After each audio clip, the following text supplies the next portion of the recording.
Remember to speak in your microphone when you're talking. Yeah, speak in your microphone when you're talking. So we're live. Okay. We'll call this special meeting on this. We'll call this special meeting to order the Biglake School District so that all members are here and accounted for. First thing we need to do is approve the agenda. Make a motion to approve the agenda. Motion by Scales, second by Brown. Any discussion? All in favor? Aye. Opposed? Motion carries. On to return to school plan.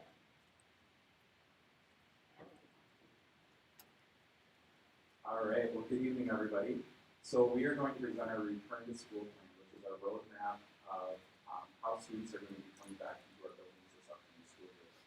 A team of support staff, teachers, administrators have been working tirelessly on this almost the entire summer, trying to get this completed so that our families can receive some information about what school will look like this month.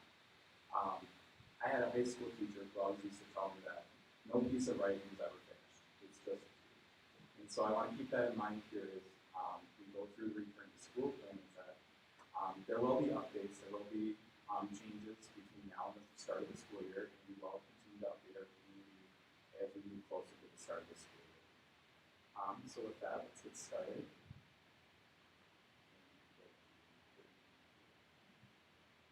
So I won't read the entire thing for you because no one wants to hear me talk for a couple hours.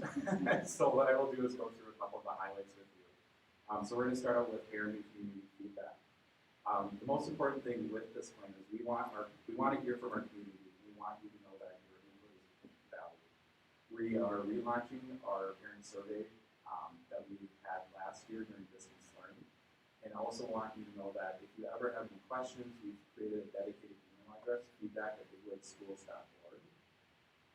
I think the Biglake Police Department said it best a few weeks ago when they put out a message saying this is the land of 10,000 Facebook forums. And so we want to encourage our families to follow the chain of communication with our school district so that we can provide the most accurate information out there. So we respectfully ask that anyone, should you have questions, the first point of contact is your child's teacher or your child's coach. The second contact would be the school principal or the director. Third contact would be the superintendent, and then the fourth contact would be the school board. And so just following this chain of communication will help ensure that our families are receiving the most accurate information. We promise we're going to make every attempt to provide solutions and resolutions to any problems or questions that arise within a timely manner. So our learning delivery options. So as we had talked about a few weeks ago, superintendents in Sherburne County will receive regular updates from the Department of Health. And so we just want to show the graph again about the data points that we will be following in the Biglake schools. So once again, we are incredibly blessed with great school facilities and smaller class sizes. So there's been a lot of comments and questions from the community about how is in-person for grades K through 5 possible all the way up until distance learning. And again, that's just, we have tremendous school facilities. Our community has been very supportive of keeping our class sizes small, so that's how we're able to prioritize in-person learning for grades K through 5.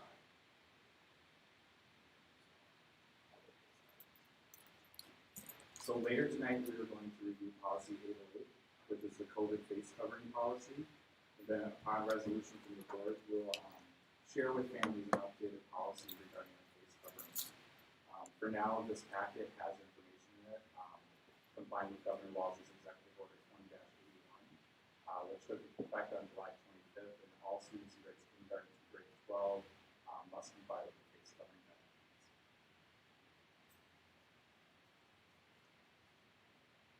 So we are going to ask our family members and our communities to help curb the spread of COVID-19. We need our community to stay healthy so we can continue to support our students with in-person instruction as much as possible. So what we're going to ask is for each family and staff member to complete a daily symptom checklist to help curb the spread of COVID-19 in our schools. And so this is just a quick one sheet page about going through the different symptoms of COVID-19. And then on the bottom of it, it also has information about MDH and who you can contact and reach out to. So the safety of our employees and our students is our top priority. Our schools are going to be cleaned and disinfected regularly. All staff will receive instruction regarding the proper use and techniques of surfaces, as well as provide appropriate personnel protective equipment, including disinfectant, towels, and other cleaning supplies that will be used in the classroom. So our community will receive this information about the different steps that we're taking to make sure that our schools are clean and safe for our students and staff to return.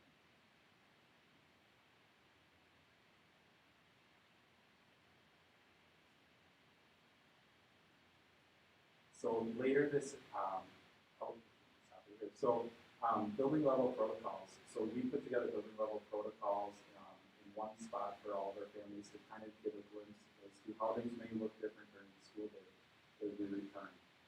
All of our principals are here tonight and they'll be speaking more about their building specific protocols and the instruction that will take place during the day. So I won't go too far into depth on here.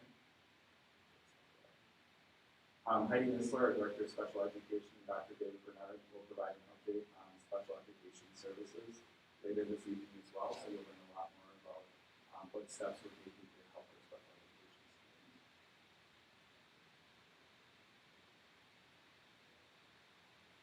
So our transportation provider, Vision Transportation, has been working diligently to build bus routes to help us bring our students to school.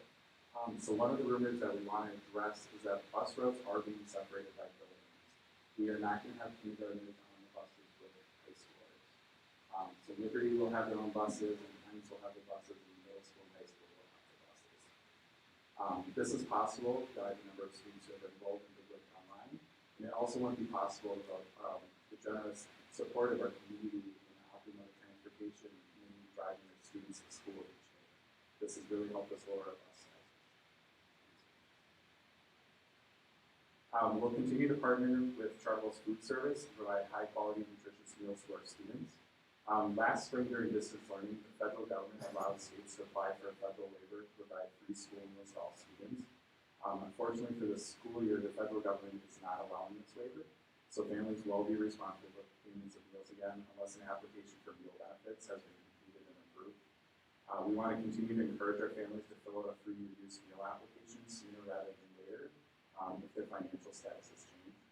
We're still working to find ways to provide meals to students while engaged in distance learning or in Biglake Online, and more information will be forthcoming about the logistics and operations around that. So technology, this year we are very excited to become a one-to-one device district. So students in grades K through 2 will receive an iPad, and students in grades 3 through 12 will have Chromebooks. This is going to help make a seamless transition from in-person to hybrid to distance learning. And so with this, we know there's a need to protect the technology investments by both the district and our families. So we will be implementing a device insurance program, which will be a cost of about $30 per student and a cap of $60 per household. This is 100% choice-based. So we're not requiring families to enroll in an insurance program, but if something was to happen to their device, they'll be responsible for the cost of the replacement. Additionally, a few weeks ago, we shared our weather-related learning plan that in the event of inclement weather, all students will engage in distance learning at home. This is possible again because of one-to-one devices. So teachers will be expected to post assignments within 9 minutes of the start of the scheduled school day, and will be available to answer any questions throughout the day.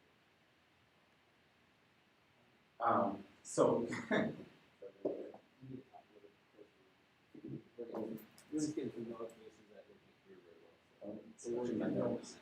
Okay. So just apologize for taking. Sorry about that, everybody. We're going to talk closer to the mic. So community education. So, all right. So I'll give an update on community education. Community education is going to continue to monitor the latest guidance from the Department of Health and Education, and we'll provide out school time programming as needed. Our early learning programs and little learner school readiness programs will follow the model that the district is in. Again, school districts will be required to provide free child care to Tier 1 employee families. So we will also provide non-school day child care or distance learning child care beyond that because we have enough staff to support that. And then talking about facility use here. So earlier this summer, we implemented COVID-19 specific facility protocols in our district, which just means that anyone who wants to rent or use our district to provide any enrichment or recreation opportunities, they need to submit a plan to community education about how they're going to mitigate the risk with COVID-19. And so we'll continue to keep that plan in place. And so once we receive those plans from whoever is looking to rent the facility, it comes to me as the Director of Community Education, and then I work with TJ and Logan to approve that plan so that we make sure that school facilities are not only safe during the school day, but they're also safe after school as well. So I just want to tell everyone that the community listening to is that we'll be releasing this plan to our families shortly after the board meeting. And we will continue to update you. More information will be coming from your child's school regarding classroom assignments, get to know you days, open houses. So more information is going to be coming, so please make sure that you're watching your emails and Facebook and checking our website periodically. That's all I've got for you guys. Thank you. Does anyone have any comments or questions?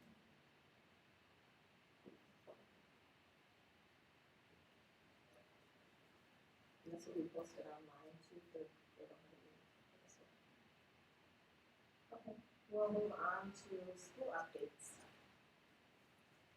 Biglake Middle High School is here first.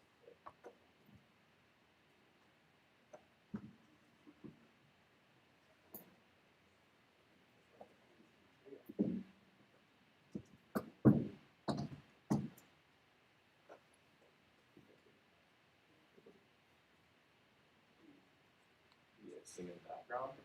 The doo-wops.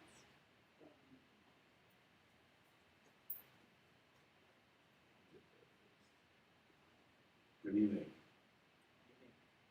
Following guidance from Minnesota Department of Education and Health data from Sherburne County, Biglake Middle School, Biglake High School will implement a hybrid model where 50% of the students report to in-person learning 2 days a week. When not in person, students will participate in distance learning.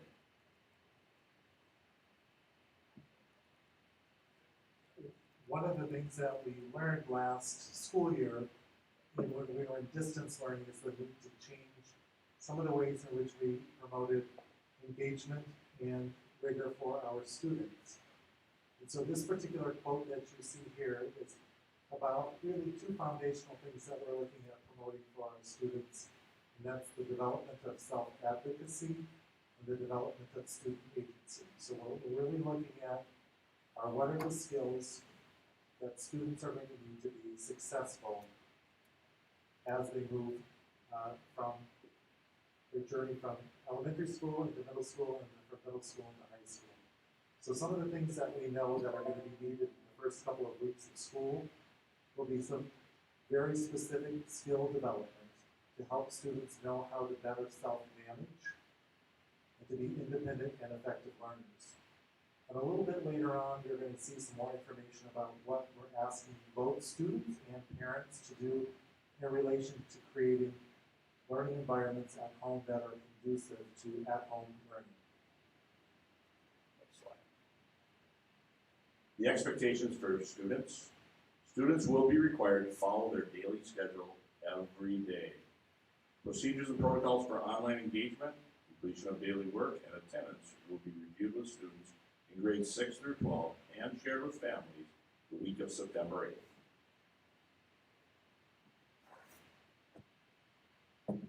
So some of those expectations at home, you know, students are going to be at school every day.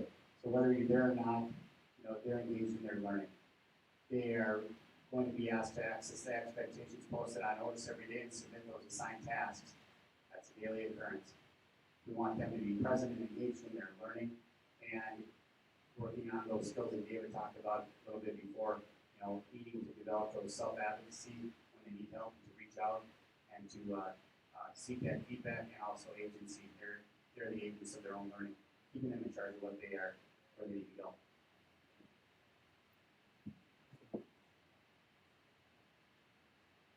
Where does the learning happen? The following table reflects where students will be learning each day, whether in person or at home. Students need to follow their schedule per daily expectations. As you can see, Group A is in person day 1 and day 2. They're at home day 3, day 4, and day 5. Group B is at home day 1, 2, and 3. and in person, day 4 and 5. So there's several, but here's a couple of the hybrid instructional options for kids. Flipped learning is the first one up there. That's really where students are front loading the instructional side of things, the learning material. They're acquiring all of that before they come to class. So when they get there, they've got the teacher in front of them. If they're stuck, if they need help, to get feedback, to keep them moving forward. So they're doing what traditionally happens at school, outside of school, so when they get there, they can do that. And then the other side of it is blended learning, and that's just really a combination of both in-person and online learning tools. I think of this as like, say students are studying extinction, and they have a flipped lesson on that, and they're talking about, what does that mean, how does that look? And then they can use something like their online tool, like the Amplify Science software, where they can run simulations. So they want to predict the extinction of the rabbits with the introduction of a coyote population.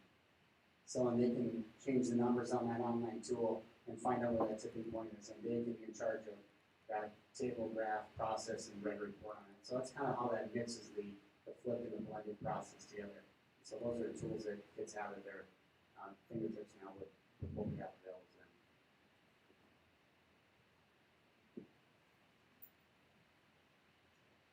Yeah, so as teachers engage in planning their instruction, whether they're looking at flipped and blended, they're really going to be tapping into what teachers do best, and that's plan high quality instruction.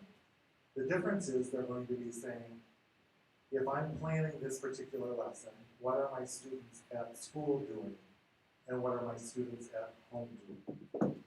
So it provides opportunities. As you just see here, there are 4 different options. And these are 4 of many different options that teachers could use to create or to design lessons. But the expectation is, if a student is in class on Monday and Tuesday, then on Wednesday, Thursday, and Friday, their teachers have lessons designed for them that they'll be engaged in. And so they'll be, teachers will be hosting learning, as we like to say, for students no matter where they are. And again, these are 4 simple options that we've identified that have different roles defined for our teachers and different roles defined for our students. And as we've kind of talked, and you'll see just a little bit later, that some of the roles and expectations for students will be changing based on that sense of creating more self-management and engaging in more agency. Wednesdays, teachers will be designing lessons via Zoom. So the reason why students are not in class on Wednesdays is with our hybrid model. We have half of our students showing up on Monday and Tuesday, the other half showing up on Thursdays and Fridays. So Wednesdays are designed for a deep cleaning day to transition from one group of students to the next. Even though students are not in school physically that day, they are engaged in learning, following their schedule each hour of the day. So teachers are planning instruction for students. They're also engaging in possibly looking at ways in which students may be grouped based on additional instructional support that they may need, or some enrichment activities, and then those schedules would also allow for teachers to engage in some individual coaching and feedback. So it's tapping in a little bit to currently what the middle school and high school have as far as either their win time or their STEAM schedule. So some of that time will still be available for students who need that additional support. Quick question, Dave. Can you go back down to where it was talked about the dates? Because I could have sworn it said one group is doing Monday, Tuesday, and the other group's doing Wednesday, Thursday, Friday. That's what was confusing. At home, in person. Okay, I looked at it. Okay. So everybody's at home on Wednesdays. Is there going to be opportunities for them to come in? Yeah, so the question was, are there going to be opportunities on Wednesdays for students to learn at school? And currently we're working on some of the challenges or questions really surrounding transportation. So would we have the capacity or ability to get all kids there, or what kids may get there? It's largely going to depend on the cleaning as well, so we're still working on what those schedules look like. But we also know that the kids don't need to be physically in class on Wednesday, with the exception possibly of some students who may be engaged in some of our career technical education courses or possibly some of our lab classes. So there would be opportunities that we're working to arrange with our teachers, with TJ, as well as with Doc in terms of how would the building be accessible for some students to come in to get some of that learning that can't really be done at home. If you're constructing something and you don't have all of the tools at your home, but you're expected to build it, or if you're, let's say, an art student and you're working on pottery, unless you have your own wheel at home. I don't know that every family has one of those. But it's kind of those opportunities. If it's okay with you guys, we're gonna take just a minute here to make sure we get our sound issue fixed. We're sorry that you guys are having a little hard time hearing us online. So give us a minute here, and we'll be right back.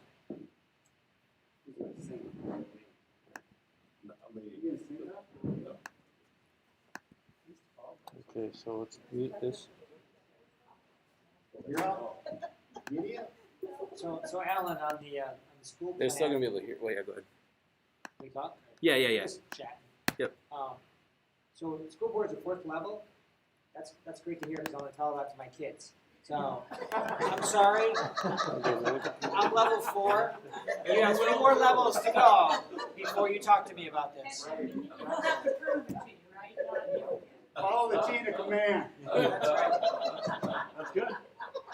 That goes for everything, not just school. That's right. I'll just make a sign. I'm level 4. Tattoo right on the arm.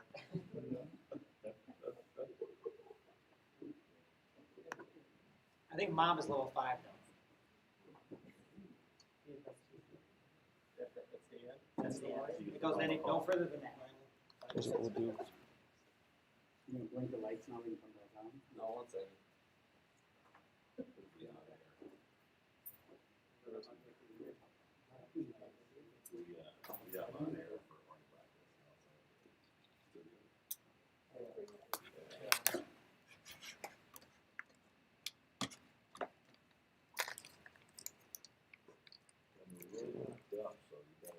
Yeah.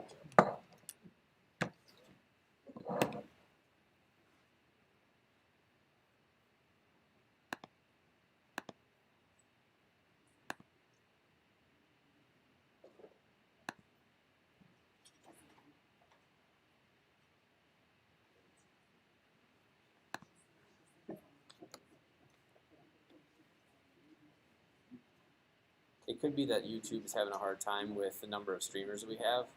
So we're just trying to rule that out before we go super crazy. Because we could hear it in the back room, but some people say they can't hear it online. So if you go back in time, it sounds like it's okay. Okay. Okay. So live is just an issue then. So we're okay. Okay. So live is just an issue. When they do a replay of it, it sounds fine. Leave it. So we're gonna unmute this. Gotta love technology sometimes. Alright. Give me 1 second. We'll do. Yeah, 1 second.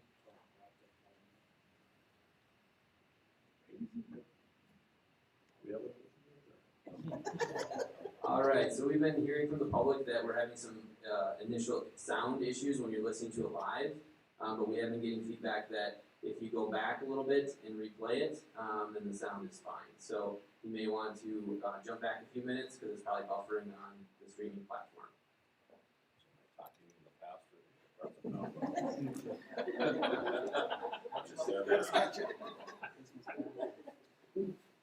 Just going back to add on to what David was talking about on Wednesdays and that opening it up for potential labs, whether it be in the project lead the way or some college classrooms or work-based learning or sciences, it would be a coordinated effort because we want to maximize the opportunity for the students, whether it be the enrichment or the intervention or just an individual coaching. So going on to the next piece, data privacy and safety protocols. This is still a work in progress. This is where we're at today, but we are also waiting for responses from our legal team, as this is an ever-changing world we're in right now. But as of right now, students learning at home, when part of whole class and small group work, will have their cameras off, of course, unless instructed other. Mounting and documented concerns about student data privacy and safety will result in increased restrictive protocols regarding cameras for the whole class and or small group work. We also know, and through our, last spring with distance learning, that the disparities with some internet and equitable access in families and homes.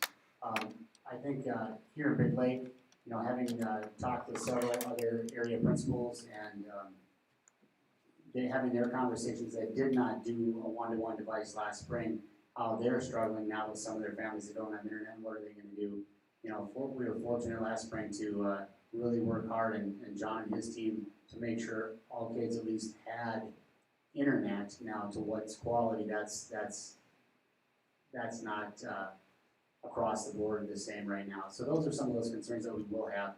They all have the same quality, they don't have the same bandwidth, so some of that video stuff gets a little harder, and the service in some areas, just isn't as good as others. And so those are some of the things we'll continue to struggle with and work on a little bit for our families to make that as smooth as we can.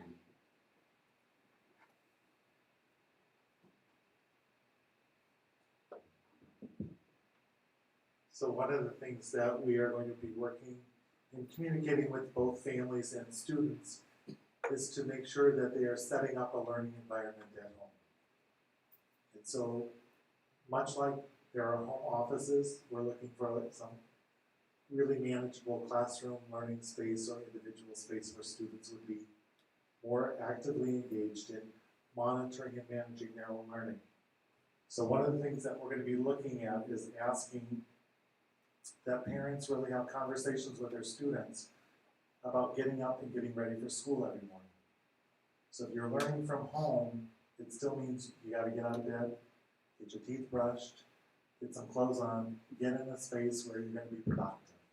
Because this is your job, where you're going to be working. To find a consistent location for learning. Try to create some regular space and routines where kids are going to be engaged in that. To talk to your kids about where they will be most successful. Ensuring that they have the supplies, the materials that they need in a space that's going to be easily accessible, so that part of their life is organized as well. And I think really importantly too is helping your children understand that there's a need to create a learning space that's different from a place where you go play or you go relax.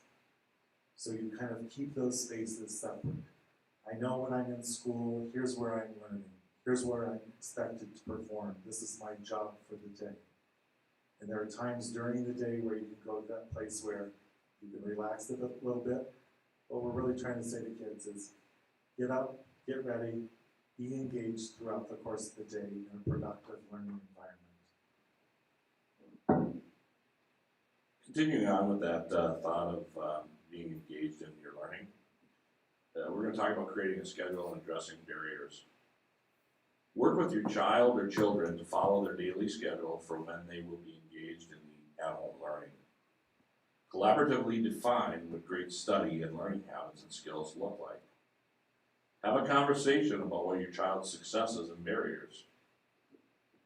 What conditions will make learning more successful? What barriers may get in the way of learning?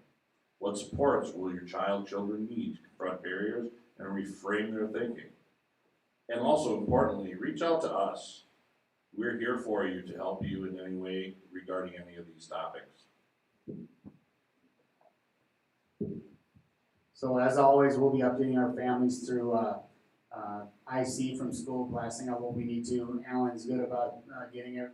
Alan and the office are good about getting those things on social media and the district website. Our plan right now is the last bullet there, to get all the information that we need out to the families the week of August 24th. Reminder for the first week of school, the schedule will look a little bit different. we'll follow an A-B schedule for the first week, for a few reasons. We want to get those students here face to face as soon as we can, not first one and then 3 days later the second group. So A-B, just that first week, so relationships get built, so kids know and understand what's expected of them when they're at school and at home. Make sure all that tech works, so they have the tools they need, they know how to work them. And then after that week, the remainder of the year will be in the AA, the Wednesdays off, and then the BB model. So in summary, students learning at home are expected to be at school every day, follow your schedule. Access expectations posted on notice, submit assigned tasks, and when they're due, make sure they get in. Be present and engaged in the learning. And develop self-advocacy and agency. Thank you. Question, you guys said a couple things. You said September 8th, parents will get procedures for going out. And then you said August 24th, we're going to get information out to parents. Does that include like what the schedules are going to look like for the kids? We go back to that. So just as a point of clarification, the August 24th will be information that will be specific to expectations for the start of the school year.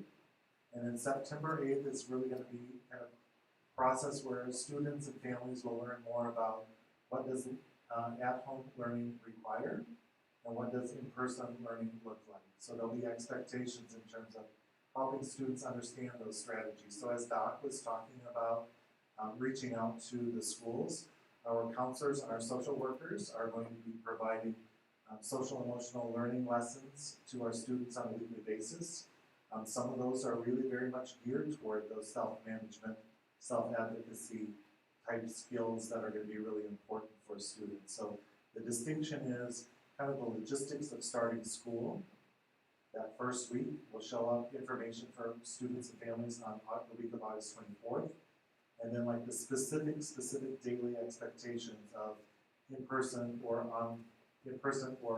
at-home learning will be shared the week of September 8th. So Are you talking about their schedules? Yes, that's Yeah, I what figured. I'm So I think in a typical year, we probably would have kicked them already. right, And that's why so they've been just very fluid in the last few weeks. You're trying to work around with transportation, divide kids into A, B groups by household. Then you're trying to plan a schedule that works for in-person and hybrid and distance. And so I think both Doc and I have talked about this. As soon as we're ready to turn them live, we'll do that, and we'll make sure that we'll send that blast out that they're gonna go live tomorrow, whatever day that is. So normally they'd be gone by now, but we're just still trying to get them so that there's not a lot of confusion and some wrong things before we start it.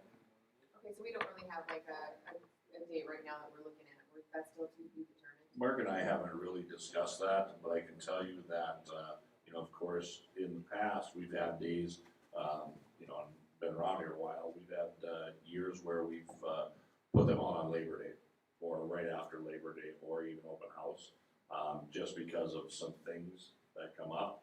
What I can tell you is, like Mark said, we're gonna try to do the best that we can, but I would say a realistic date would probably be close to the 31st. If we can do it sooner than that, that would be fantastic. But we're, like Mark also said, is that we're still waiting to sort through some of the data that's coming in, some of the alignments of the A's and the B's, and we don't have that clearly laid out yet. And there are some things out of our control too, so, okay? Absolutely, thank you. I know parents are wondering because they're going, what day am I driving my kids to school and I need to plan with my work or whatever. So I just wanted to ask them. And we'll be having family letters come out, letters out to the families. Okay. So. We need 30 more seconds. Sorry, we're gonna jump into something else real quick. 1 second, please. While we're waiting on that, we may be able to kick that answer faster than we can kick the schedule. The A's and the B's. Well, I think that if families can at least have get an expectation that this is what our schedule is gonna look like in our household, that will help them. Then the next step obviously is getting that actual class schedule for those kids. That's reasonable. And we know working hard on it, there's been some hitches in the giddy up and do it. Right. You get up. TikTok or what do you do? You're on TikTok? I thought that was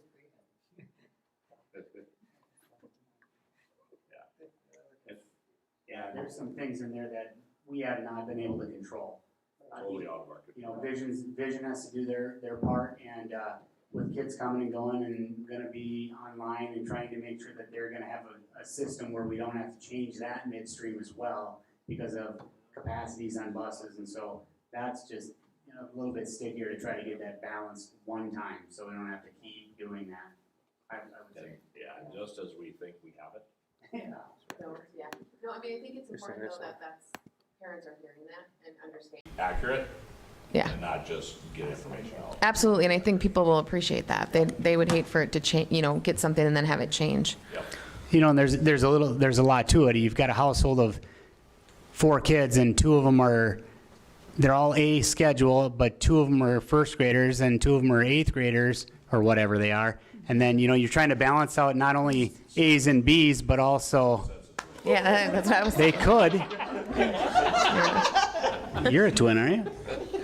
Oh, I thought. But not only A's and B's, but also you got to balance the schools and you got to balance the grade levels. right. Just while we're 200. waiting, while we're still Are waiting we, here. by the way, are we on? Are we not on? Yeah, we're good now. We're good. Okay, good, okay. I did have one more question, like the classes you mentioned, sorry, I waited for all my questions at the end.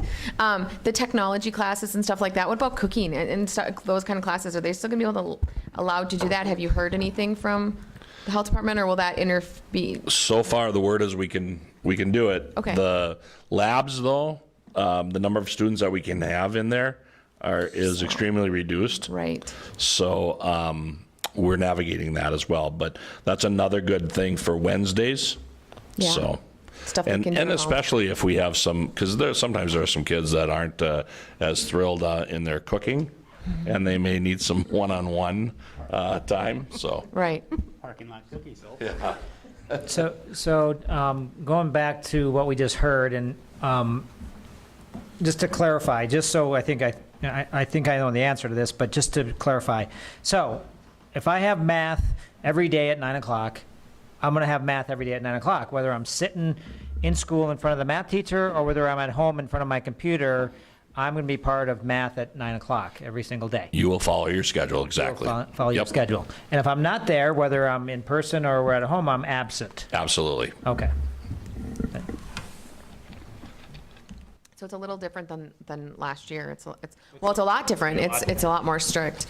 And so that's one thing parents are going to have to be aware of with their children, especially if they're at work. I mean, you really need to be monitoring the school, information that comes out about, are your kids in class? Are they checking in? Because if you're going to work every day and your kids are at home, you could call and say, hey, are you sitting at the computer? But they might not be. And so that's where that communication between the school and the parents is going to be really important. And that goes on both sides. The school can only give so much information, so those parents are really going to have to be monitoring that. I assume that still, if somebody's absent from class, just like you normally would get, you would get the Notification. text, the email, the Absolutely. stars in the sky would all blink that, hey, Joey is not in class, right? And the assistant principals have been working on the attendance piece. They have a letter drafted. It's not for anybody else's eyes but ours to take a look at right now. But yes, they're gonna be held accountable. If you're not there, you're not there, so. And then it'll be like check-ins, like when you do when I do on my online training, you have to check in every once in a while to make sure you're actually there because they said the cameras are gonna be off, so. Well, you do things like response writing. You ask kids to respond to a question that's relevant to the lesson or the activity that's going on. Part of what you're saying is why we really worked hard to partner with the families last year, and it's ever more important that we do that in these situations. They didn't have Otis access, or we didn't give the families or the parents access to the Otis. They didn't have a login only for IC. Now they have access to Otis. They can see what their child is doing or their children are doing live anytime that they want. Okay. We learned a lot from both of what we did well and what we certainly didn't do well. And we took your feedback, the public's, and we really think we have a good plan moving forward. So. Yeah, just to that point, I think we need to let everybody know that this isn't going to be the same as in the spring, right? So this is much different. And so, I think we all were learning in the springtime, and it was what we considered the crisis learning, right? Well, we've had some time to think about it and do some things differently. And, the rigor, the traditional rigor that you can expect from Biglake schools and our teachers is going to be there 5 days a week. Right. And you're not going to be able to complete your school day at 9 o'clock in the morning. You have your full schedule, and you're going to have expectations every single day. I think the rigor's even more. You expect those students to self-manage, to develop those skills, to have that agency, to be kind of in charge of their learning if they're in their own space. You could just, kids could come to school every day, show up in every class, and never be engaged. They're there, but they're not engaged at all. This is going to require them to manage that, be in charge of that, and through the blended learning type of models, they have to be much more involved than just checking in and getting their name checked that they're in attendance. It's a different deal. I think it's actually more rigorous this way than it would be in a lot of traditional classrooms. Any other questions? I was just going to make a quick comment. The last piece of that you highlighted, that self-advocacy piece, Doc. Yeah, it's important that that's the loop, if you will, in the system, that we're teaching throughout this process as well. I've said it before, and I will say it again, that the number one skill that you can leave Biglake High School with is the skill of self-advocacy. And it's that important.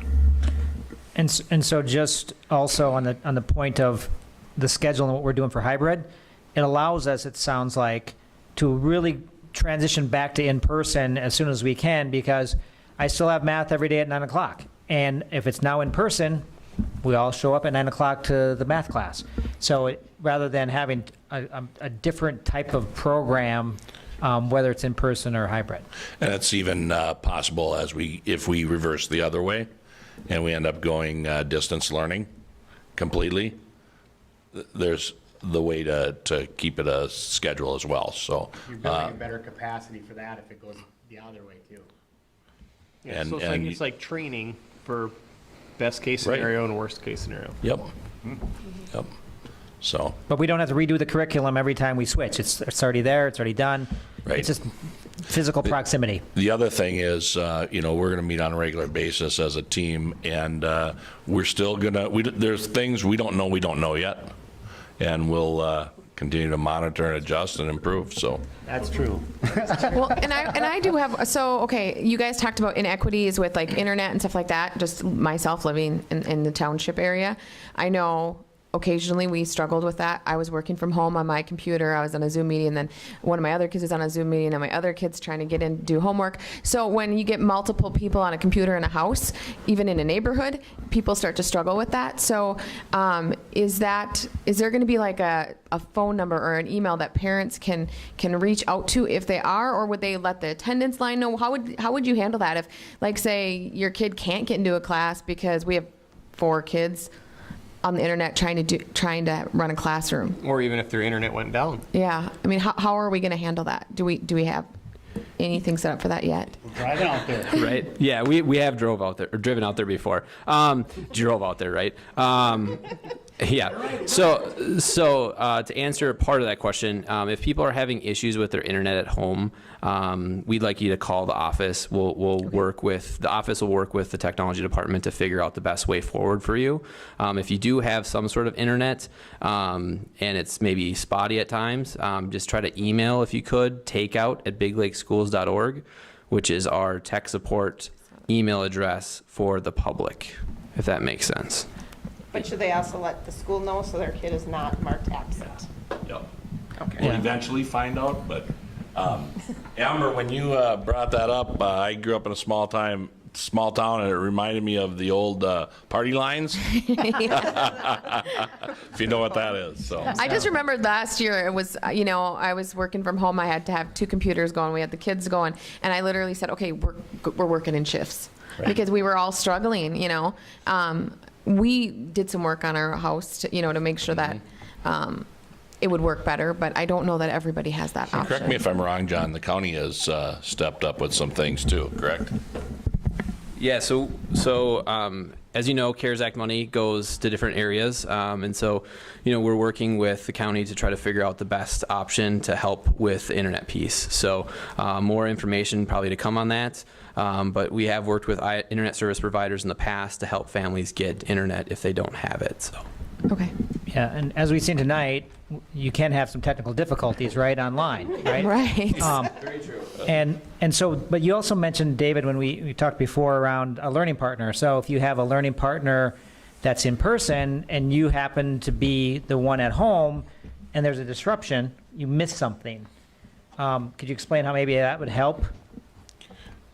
If you're a true partner, you're going to be filling them in. I'll give you an example. We partner in Project Lead the Way with another school just outside of Pittsburgh, and they have a partner and they work on the project. And if there's a glitch, it's up to them to reach out outside of the classroom to get their work up to par. So, does that answer that, Dan? Yes. Okay. Yeah. It's accountability.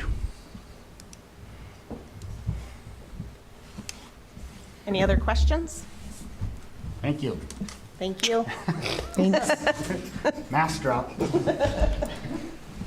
Are we going to talk later then about this? I know we have a resolution coming up about the hybrid model and the numbers. Is that Yeah. something we'll just address later? Yep. Okay. Okay, Liberty and Independence. Thank you. You worked out all the kinks. We worked out all the bugs. Awesome. Yeah. I don't know if that's positive or negative that they're worked out now for us. I don't know. Well, good evening. Carol and I are here to give you an update on what it'll look like at Liberty and Independence this year as we are planning for our start. So we are really excited that right now, based on our numbers, we are able to start in person. However, we have been preparing and we are ready for all three models based on if any time our numbers show that we have to shift into either hybrid or distance learning. And we'll talk about in a few slides how our hybrid is, how Alan mentioned, still actually all of our students are in person during that model. But regardless of how we start, which model and which model we move into, we have been working really hard to make sure that we have extra safety precautions ready at the start for the first day when our students walk in our doors. And so these are just a few of them. There are many more, but a few to highlight is that there'll be temperature screenings every morning for all of our students and our staff.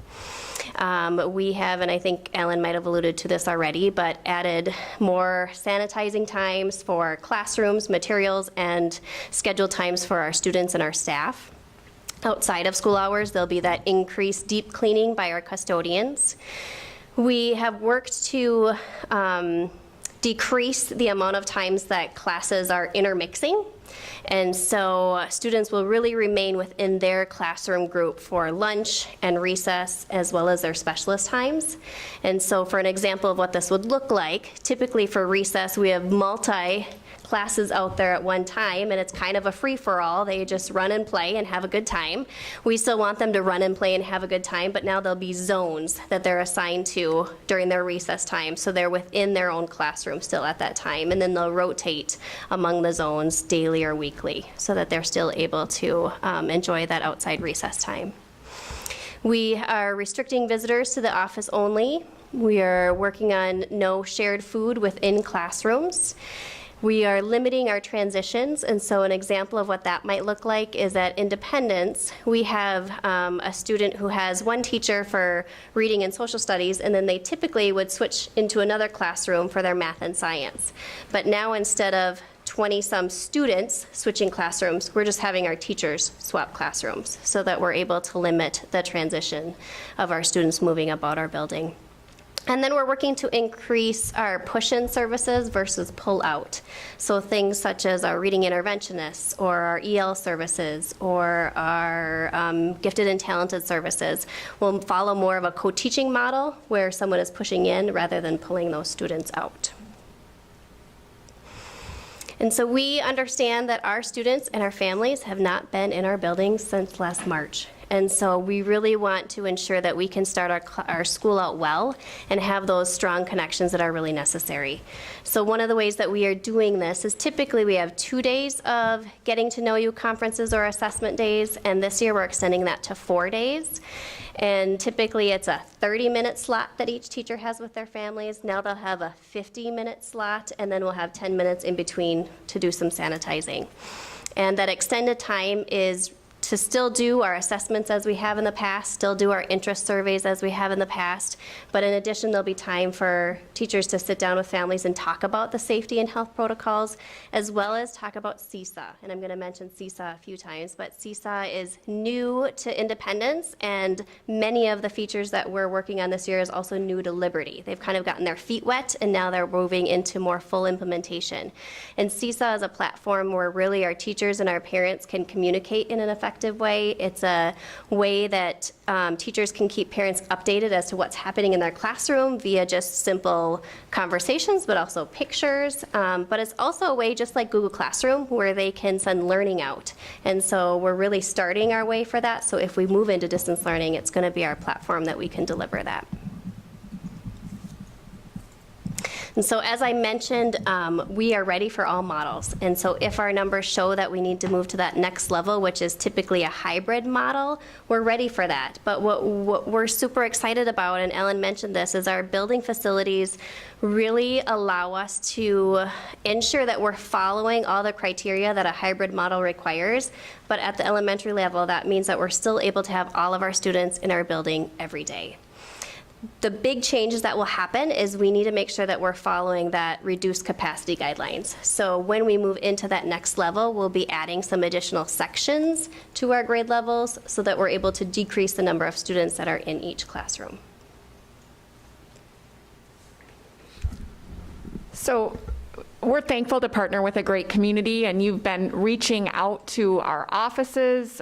You've also done a great job as a community at using the format that we have online to submit your questions, and we're going to try to answer a bunch of those elementary specific questions now.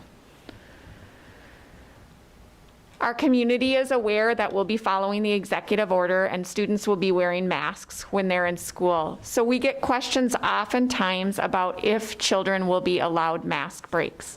And we want you to know in the elementary buildings, there's a lot of natural opportunities to have a mask break.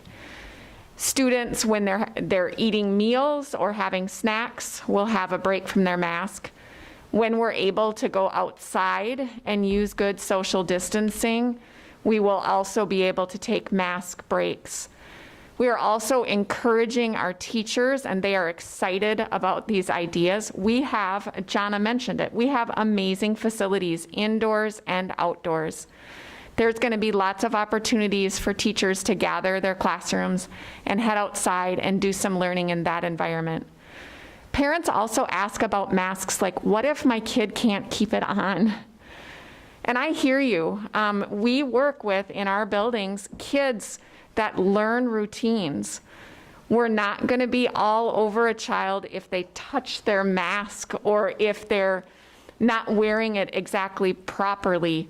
We're going to help them learn the right way to do it. We teach routines all day long in an elementary school, and this is simply going to be a new routine, and we're happy to help the child understand how to use their mask as a tool.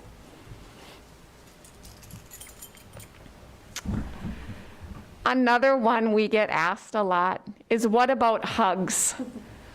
I know the middle school and high school didn't highlight this in theirs, but I'm going to tell you, for an elementary child, a hug is sometimes a really important part of their day. And I know we need to respect social distancing. So we're going to be working on teaching kids different ways to greet each other. You know, you've seen the air high five, or I remember when COVID was first starting and we were all bumping elbows and stuff. We're working on some cute eyebrow raises and different things like that as greetings. But kids are still going to need a hug from time to time. We're not going to let a child be in distress and refuse to offer them comfort.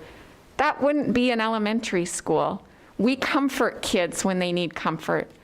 If a child doesn't know how to tie their shoe, we're going to bend over and we're going to teach them how to tie their shoe. And then we're going to help them again and again until they learn how to do that.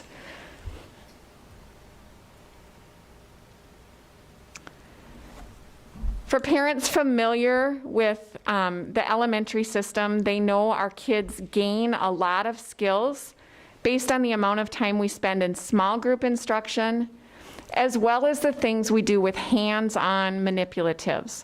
And those are still going to be a part of our learning day.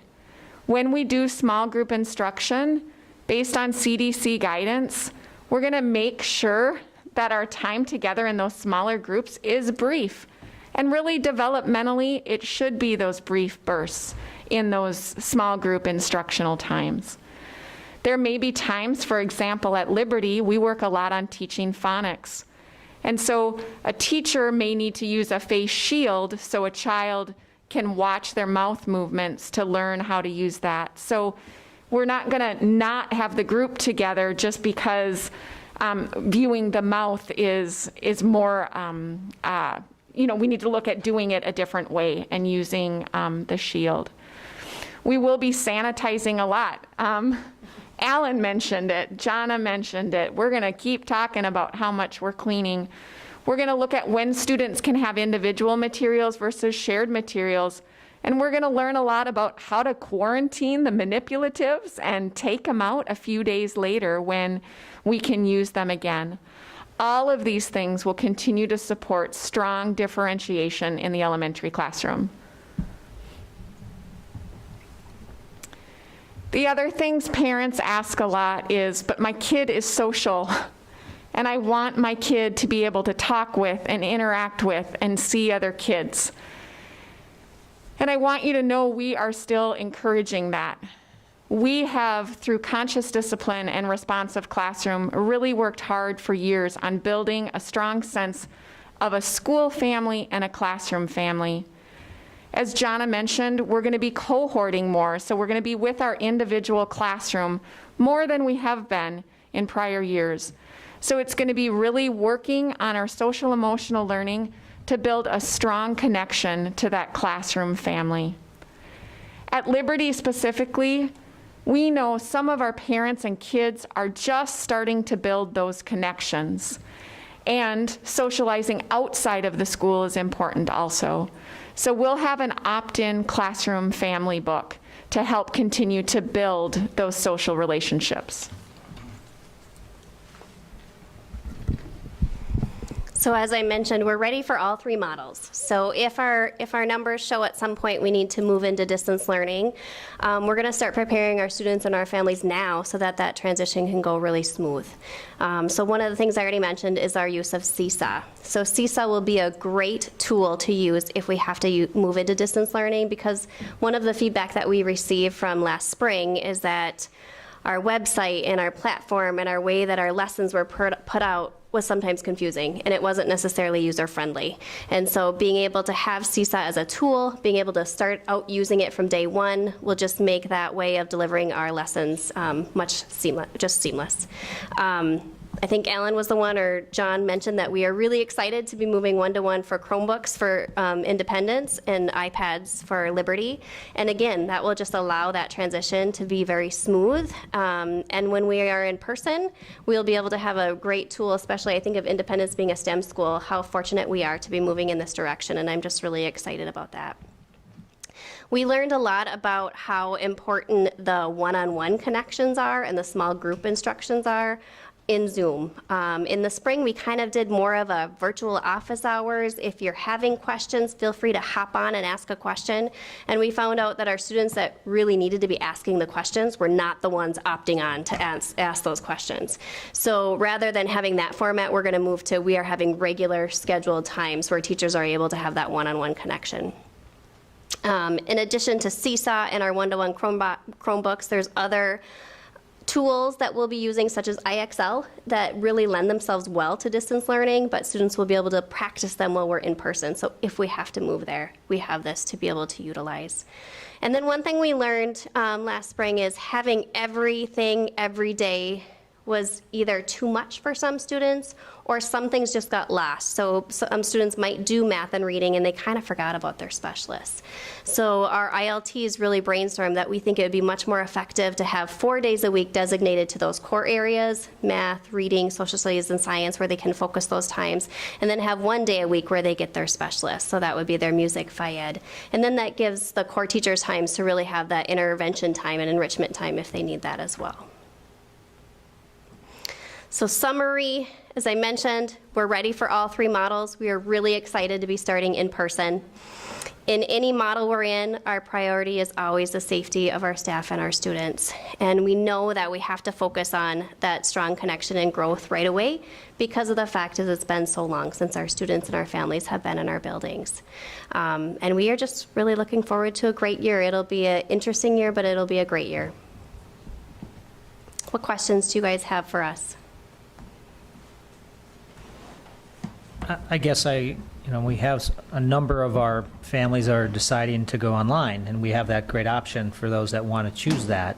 On the elementaries, I'm not sure if you've talked to parents that have made that choice, but it's interesting listening to your conversation tonight about how if the parents are concerned around the masks, or if they're concerned around it being sterile or too constraining for my child, it sounds like we're striking a really good balance between the safety and yet the community and the social needs of the children. So I guess maybe, I don't know if you want to comment on that, but have you heard any feedback around it's just not going to fit because my kid's not going to be able to adjust? Yeah, and I'll let Carol touch on it too, but I've had some conversations with parents, and most of them come with those questions, and after we have a lot of engaging conversation, usually they're like, oh, I feel so much better. I'm ready to send my child there. But we do have I would say, an equal number, I think, between our buildings that have signed up for the online, so I'm grateful we have that option for our students or for our parents that want that. But for the most part, all the conversations I've had with parents have just been almost like relief, like, oh, I'm so glad to hear that. I now feel at ease sending my child. Yeah, I don't think I have a lot to add. My conversations have been very similar. Like you mentioned, Dan, I think it's great we have an option for families who, from a safety standpoint or just from an unpredictability of the school year standpoint, want something consistent with Biglake Online. I'm really proud of Biglake schools for having that well-researched and thought-out option for parents. And sometimes when I'm talking to parents about what that looks like versus in person, just like Jonna said, some are deciding Biglake Online and some are deciding in person. And I really think it's great that we have options for our families.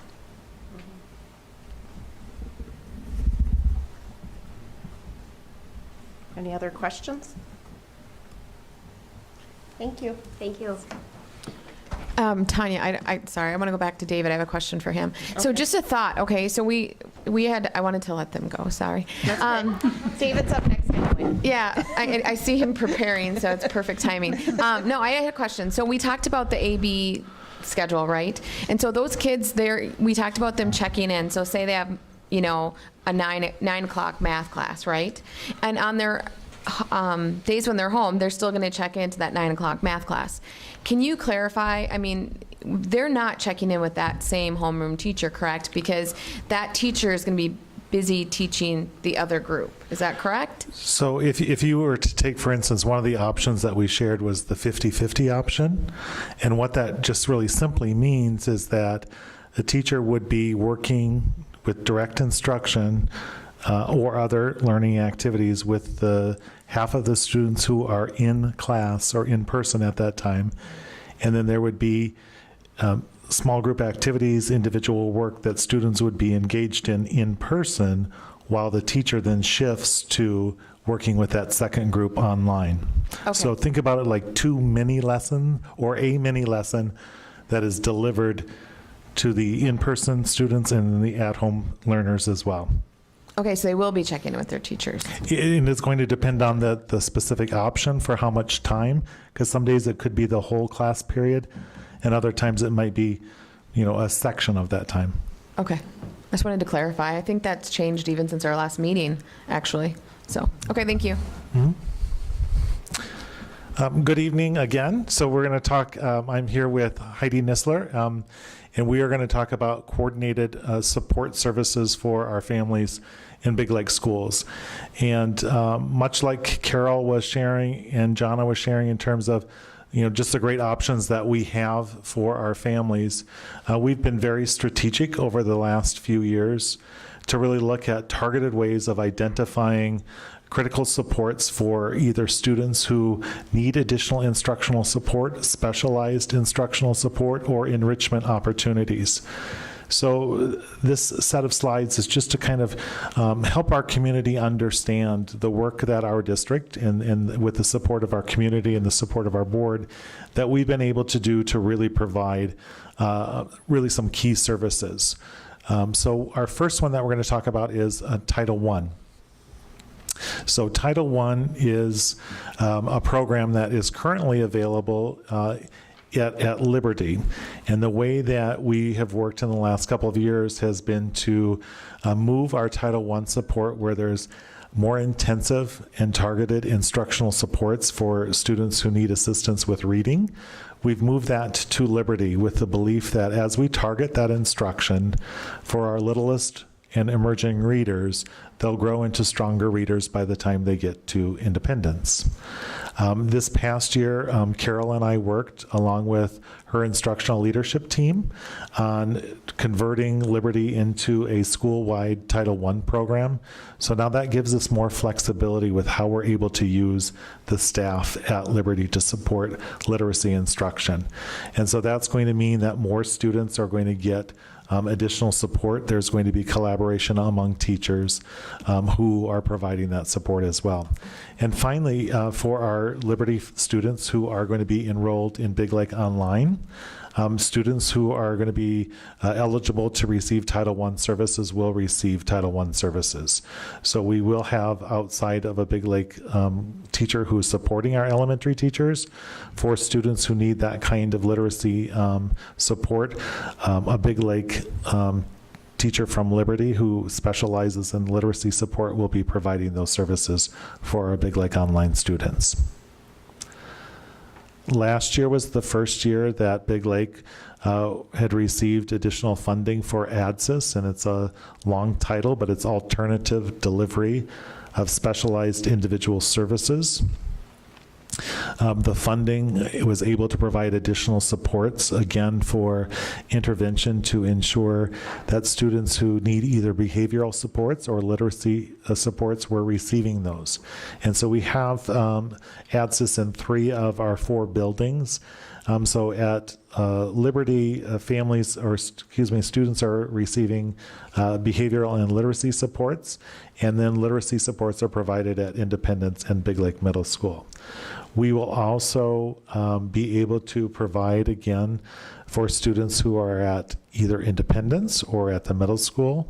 If they're not getting Title I services, our Biglake Online students will receive, if you're at Independence or Biglake Middle School and need those literacy supports, again, our ADSIS funded teachers will be able to provide support for our Biglake Online students. We also have had a number of, again, just very fortunate with how our teachers are very skilled at providing differentiated instruction. But beyond that differentiation, there are a number of students who are eligible for gifted and talented educational programming. And so we have here at Independence, we have a teacher who does provide that for our 3rd, 4th, and 5th grade students. Again, if our families have elected to do Biglake Online, and they have access, or they will have access to those gifted and talented services based on how they have tested in the supports that they need.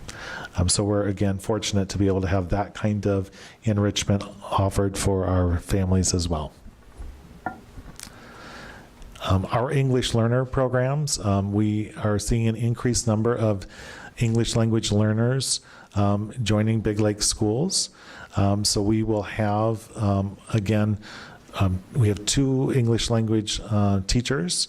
One of them will be providing direct support for students who are at Liberty and Independence, and our other EL teacher will be assigned to support students at the middle school, high school, and those students who are enrolled on Biglake Online, because we have do have a number of English learners who are participating on Biglake Online as well. And unfortunately, every year there are circumstances that bring families and students into situations where they experience homelessness. And in Biglake, we have an amazing group of social workers and counselors who provide supports and services for students and families. And there are some resources that we provide. And again, if any of our families are experiencing homelessness and they're part of Biglake Online, they will receive the same support as though they were enrolled in one of our brick and mortar buildings. So we will make sure that, again, we're reaching out to some of our local agencies, some of our houses of worship, to make sure that we're providing what resources and supports we can for any families who are experiencing homelessness. We also know that just because of COVID and the situations that exist in our society today, we have been fortunate here to partner with Central Minnesota Mental Health to have a school-linked mental health services offered in our schools. We will be having those services available for families. In some cases, it'll be telehealth. So a counselor will be working to provide families and students at home that service, as well as some in-school service. So again, it's another way of broadening our support that we have for our families. This first year, or I should say this school year, is the first year that Biglake Schools has received a social emotional learning planning grant from the Minnesota Department of Education. So there's a core group of administrators and staff who are working on creating plans for what that's going to look like for Biglake Schools. Our board in our community will learn more about it.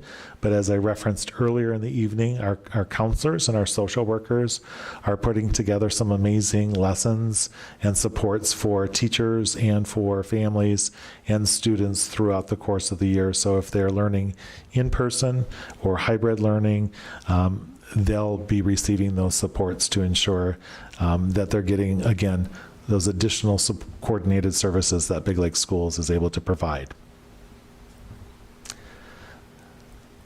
And because of our work with Biglake Online, we know that this is going to be a different way of learning for students and for families. And so we're very intentional about having and fortunate to have the support of our Biglake teachers who are going to be providing instruction for our students who are on Biglake Online.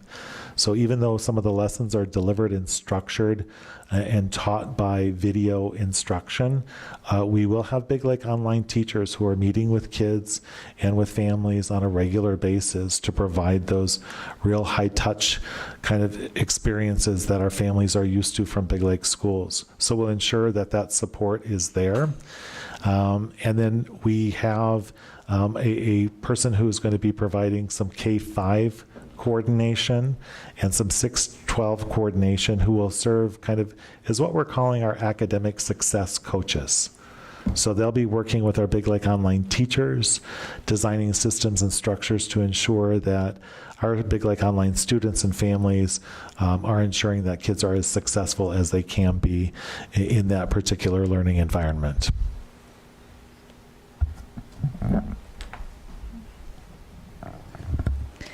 Okay, students who qualify for special education services will continue to receive services and supports if their family has chosen to enroll in Biglake Online. And I think that's really important for families to know, that even if that was an option that they did select for their families, we will make sure that they continue to receive really high quality special education services. And one way that we're doing that is making sure that that instruction and case management is coming from teachers at that child's grade level. So if the child would have been attending Independence, special ed teachers from Independence will be providing case management and special education support to students who are enrolled in Biglake Online for those grade levels. And I think a lot of parents have had questions about what will school look like for my child who has a disability, because there's so many additional considerations above and beyond the planning that goes in for all students in our district. And I think the most important thing for our parents and families to know is that they will be heavily involved in making decisions about what their child's educational programming is going to look like for special education services. MDE has directed districts to be prepared for all three scenarios, and that absolutely includes special education services. And the way we are doing that is we are going to be working with parents to develop a contingency learning plan, which will summarize changes to their child's programming in each of the scenarios. So the team, including parents, will look at their child's IEP, talk about in-person learning and hybrid learning and distance learning, what's going to look the same for your child in each of those scenarios, and what might look different. What services does your child need in each of those scenarios? Is it the same as in each, or are there differences? Will your child need additional supports to be successful in hybrid or in distance learning? And we'll take into account what we learned last spring, what went well, what didn't go well, and we want to continue to grow and support. We are committed to helping all students be successful. We have the template of the document we're going to be using. It's one that's going to be used by many districts across the state, which means that we'll have a lot of consistency. So if a new student enrolls, it's a format that we're familiar with and our staff will be familiar with, so that transition can go smoothly. By having this contingency learning plan in place, it's going to allow for an easier transition for our students and families throughout the year, because we're having conversations right at the start of the school year about what their child's education is going to look like in each of those three scenarios, and parents get to be a part of those conversations, which is so important. And we do have students who have significant needs, and when we look at what some of the MDH requirements are, or even some of the building routines and schedules are, we might need to talk about how can we support a student in learning new routines? What positive reinforcement is that child going to need? Or are there children, do we have students whose needs are so significant that we might look at a different set of expectations? One example is the mask mandate. Yes, we are required to adhere to the mask mandate, but even if you read the executive order, there are a few exemptions, some of which may apply to students with higher needs that might be in our buildings, and parents get to be a part of those conversations about how, first and foremost, we're adhering to guidelines to keep your child safe, but we're also keeping in mind your child's strengths, but also what their disability is, so that the team is developing a plan that meets your child's needs, that's individualized to that child.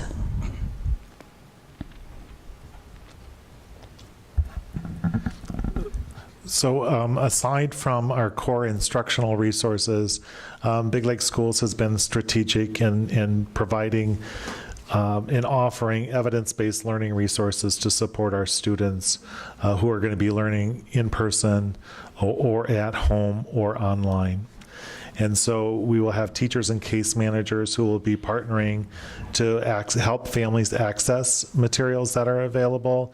And again, a couple of the different programs that were referenced by our principals tonight have been used heavily during distance learning, but will also be really strategic in terms of helping kids know how to navigate and kind of extend some of their learning beyond what they experience in class every day. And I just feel like when I look at this list of coordinated support services, I just think there's an amazing amount of kind of strategic thinking that has gone in by the district through the support of the board and the community.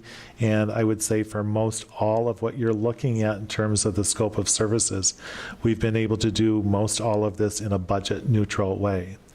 By rearranging some of our priorities and knowing how it is that we do this. So, there's just a lot of work that happens behind the scenes across multiple departments to ensure that our community, or that our schools are providing our students and our families with some of these amazing resources that other districts are not able to provide. And we're doing it in a way, again, that we haven't been increasing costs in this area. we've just been very strategic, and we've been fortunate to receive some grants and some additional funding along the way. Thank you, David. Any questions or concerns? Oh, I'm just glad you brought that up because, of course, I always look at Angie and think how much it's going to cost us, and it was coming out. I can scratch that one off now. So I do appreciate that you guys brought that up, and that's important. It just shows that we're using every opportunity and every resource that we can to make sure that this goes smoothly. Yeah, and I'm glad you went through that, and I think it clears up a lot of confusion for parents that choose other options again. I guess the question is, so we offer all these things for the folks that are, I guess we'd say, remain in the district. And you remain in the district if you do the hybrid, the in-person, and the online that we offer. But if you choose to do an online version that we don't offer, it's independent online version that you sign up for, then I'm assuming that these services are not available to you because you've kind of open enrolled somewhere else? That's correct, yep. So one of the things I think that just not forecasting it, but I think we were again looking back at what we learned from distance learning. And when we first were talking about Biglake Online, there were concerns about like, hey, we're working with a partner who's going to be providing this service, and we wanted to ensure our community that if you are participating on Biglake Online, you do get all of the services that you learned about tonight. And we know that some other online providers are not able to do that for families. And so we're just looking at if Biglake families have been looking at other online programs. We're really glad to talk with any of them about all of the coordinated services. So if they were reaching out to a building principal, they're reaching out to the district office, they're reaching out to our special ed coordinator or director, they're going to hear exactly the kind of supports that they're going to get that they may not get in other places. I mean, that also includes activities, sports, and other activities. That's correct. Yeah, I think that's important for parents to know. I mean, one, that sets Biglake Online apart from just about every other virtual program, really, out there. I mean, having my oldest son had at one point done some virtual classes, and I can tell you, we struggled to get him the assistance that he needed, and so that's so important. But I think too, just knowing parents knowing that if they make that decision to be online, they still have full access to the school, and they still have that support is important up front, making that decision now before school starts. Because the last thing you want to do is, enroll your kid into an online program, and then you're like, well, I thought they could get the support they needed, and I thought they could be in activities. And now we're, into the first month or maybe the second month of school, and we're discovering that because we chose a different program other than the Biglake Online, our kids are not able to participate in those activities or get that support. And so I don't know how we get that message out. Hopefully people are listening tonight and they're finding out that way, but I think that's really important for parents to know, because just being on Facebook and like the mom site, I don't think people are understanding that. And so to me, that's an urgent message, because I would hate to be one of those parents that, and I won't, my kids will be here at Biglake, but I would hate to run into one of those parents that enrolled their kid into another program thinking I can still access these things, to come to find out they couldn't. And now we're switching gears midstream. That's really hard on kids.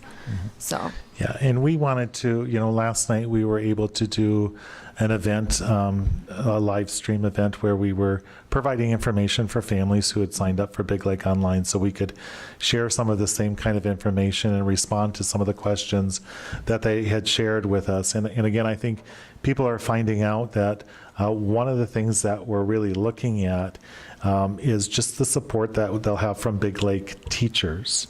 And I think that was one of the criticisms that existed, is that my kid's not going to have interaction with a Biglake teacher. And it's just absolutely the opposite of that. So if you're a middle school or a high school student, you're going to have access to a homeroom teacher who's going to be coordinating services for families. And then what that's also going to look like is the student will have an English teacher from Biglake schools, a math teacher from Biglake schools, social studies, science, and those core areas are also people who are teaching some of our electives. So they'll have Biglake teachers that they're working with on a regular basis. And then for our elementary families, we're being very strategic. So our elementary principals are working with class lists right now, and we're going to be working with our K-5 online coordinator, who's going to be helping us group students by family. So if a student is in first grade and then there's a third grader as well, so they span between Liberty and Independence, there'll be one Biglake online teacher who's going to support that family. So it'll be providing kind of, again, even more coordinated services in that respect. Yeah, that's great. I mean, that's great. I think that's perfect for our families. And I think you guys have done a really good job of communicating and work with those people that are looking at Biglake online. My concern is those parents that maybe haven't been paying attention and are now have chose something that is not associated with Biglake. You know, how do we let them know that here's how this could impact your student? I think that's the important message to get out, because it's the people that haven't done the research or haven't been in the know that maybe would go that other direction. And those are the ones, the kids that we don't want to be impacted. So I'm just wondering if you have a plan for those families. Yeah, so great question. So one of the things that we've done is any family that is enrolling out of our district or is exploring different options is we've sent a letter along with a flyer about all the services that are provided with Biglake Online. Last night, as David mentioned, we did a 40-minute live chat presentation about Biglake Online, and we had a lot of families that logged in and listened as well. We've done quite a few Facebook boosts and posts about Biglake Online, as well as making those personalized phone calls out to those families so that they understand that there is support coming from Biglake schools.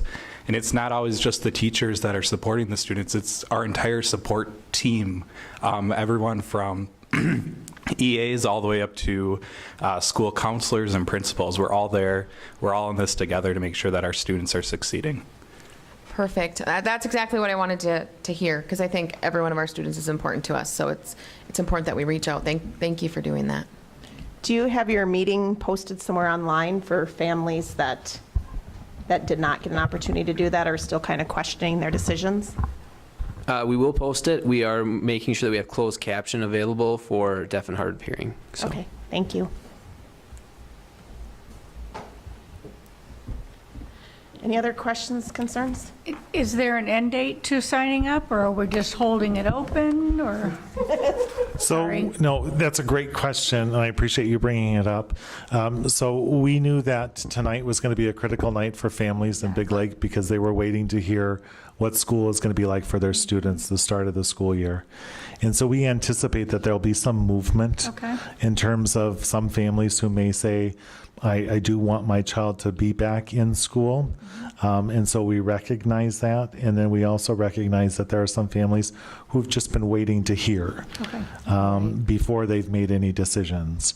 And so again, I think to Alan's point, it's our express goal to make sure that we reach out to our Biglake families to say, again, through the support of the board and through decisions that have been made to make sure that we have some really good options for our students. So you're telling them really that they can make a decision? Yep, so we're anticipating like by Monday or Tuesday of next week of try to bring some of that closure, just because our principals are working daily and diligently on class lists and schedules and stuff. So we want to be able to sure that we're trying to say, like, by this time, let us know. Yes. And if there are some, and again, for families who are currently not Biglake families, that enrollment is still open. So we know that there are families who maybe who are residents of Biglake who are not currently attending Biglake schools, that enrollment window will still be open. Thank you. Thank you. Okay, on to Angie with enrollment updates.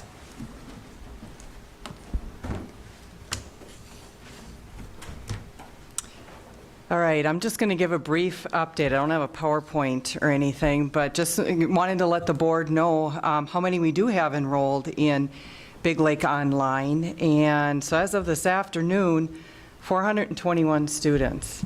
It's pretty even, about 100 at each building with the exception of the high school, which has a little bit more at 123. So just if you want to monetize that, if you take that 421 students and how much gen ed aid, that's almost $3.8 million.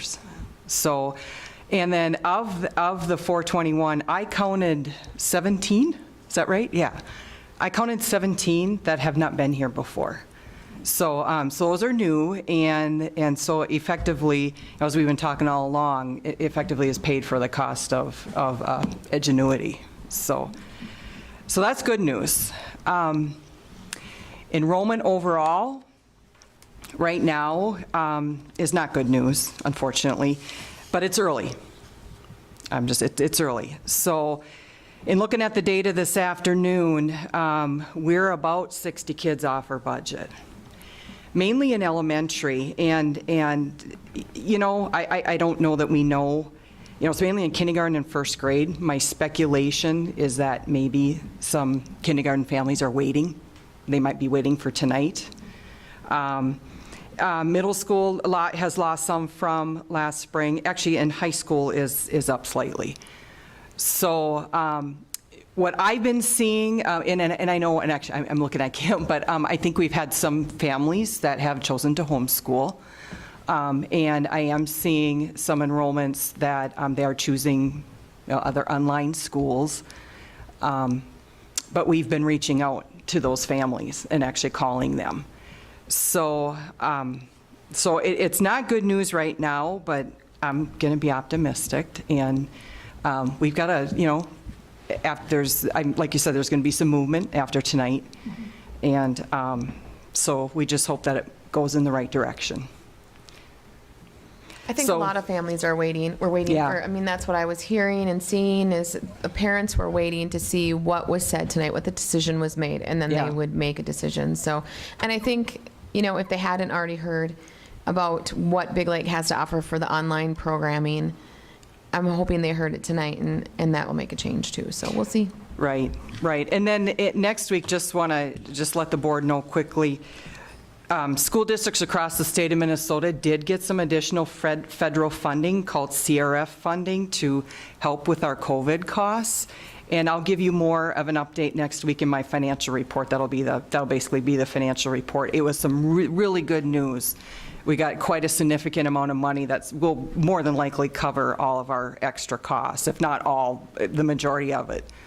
So I want to leave you with some positive news. So. Yeah, and I just want to add to maybe Amber's point, and hopefully you heard that tonight too, which is for the families out there that are still considering it, we have some of the best elementary schools in the state. I mean, if you haven't heard it from our principals tonight, you know, your kids are in really good hands here. And so this is all kind of a new world for all of us. And so we get that. And we're not going to use this as a way to create stress and problems from your child. It's just the opposite. And so I would encourage you to give us a chance if you have that concern, especially in the K and 1. And I think the people that have been here know that. But if you haven't been here yet and haven't experienced it, I would really encourage you to give us a chance to prove that. Well said. All right, any other questions for me? Like I said, I'll be given a more detailed financial report next week at our regular meeting. Thank you, Angie. Okay, on to instructional decision-making authority resolution. Madam Chair, members of the board, I know we've filled your brains as well as the community's brains with a lot of information tonight. And I tell you, it's really impressive to see the team come together and create all these plans and do some really neat things. I believe we've got solid plans in place. I think, and throughout some of those conversations, we've talked about the specifics of hybrid models. We've talked about the specifics of distance. We've talked about the specifics of face-to-face. But it all boils down to, at some point, we need to make a decision based on the data that's given to us. And today I was given the data that allows, that we are to follow in regards from MDH. And I just want to kind of tell people, unfortunately my board book just went down, so for whatever reason, just bear with me here, again, that technology piece. But I wanted to share with you where our number is for our bi-weekly. I know essentially I kind of refer to it as a score. We get a score based on the case rates that are in the county. And we have a score, the recent score of 14.59. And if you apply that score to the range, the scale that is given within our plan that Alan presented, as well as some of the information that was presented in the plans, it puts the district at in-person for grades K through 5 and a hybrid model for grades 6 through 12. So, that being said, the resolution that I'm going to actually read, it's long, but it's necessary for our community to hear it, as well as maybe check it out online for the board to vote on. It is going to be reflective of that recommendation based on that score. But I just did want to mention that I've been in communication with the county as well as with Susan Clammer at MDH, and she has done, I was asking questions in regards to, I know the last time we spoke about, can we remove certain populations of this data? Can we remove, for example, we had mentioned the prison data 2 weeks ago. As they started to, at that time, I was told we were planning on doing that.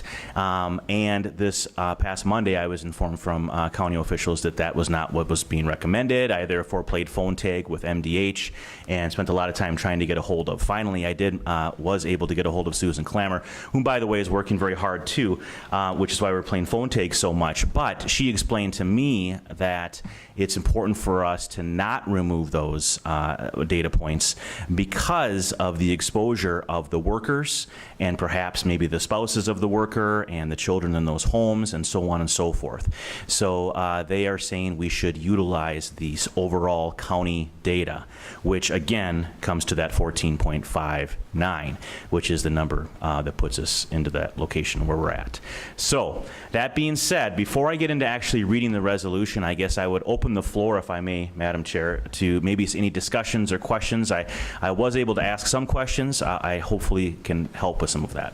Okay, one question is, what would the number be, what's the number without the prison?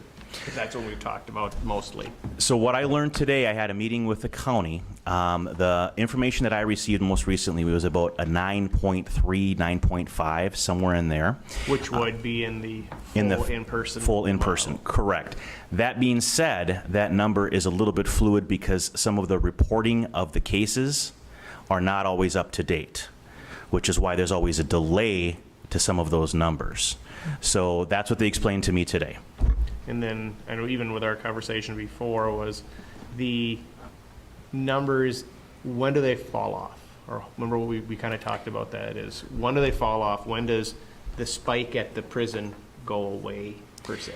It's a matter of time. It's every 14 days, the averages. So if the spike, if it's on day 1 of the 14, it's going to have to navigate its way all the way through that 14-day cycle for that to drop. I can tell you, I want to give you an example. I'll just give you the past 3 14-day windows. Actually, I'll give you the past 4.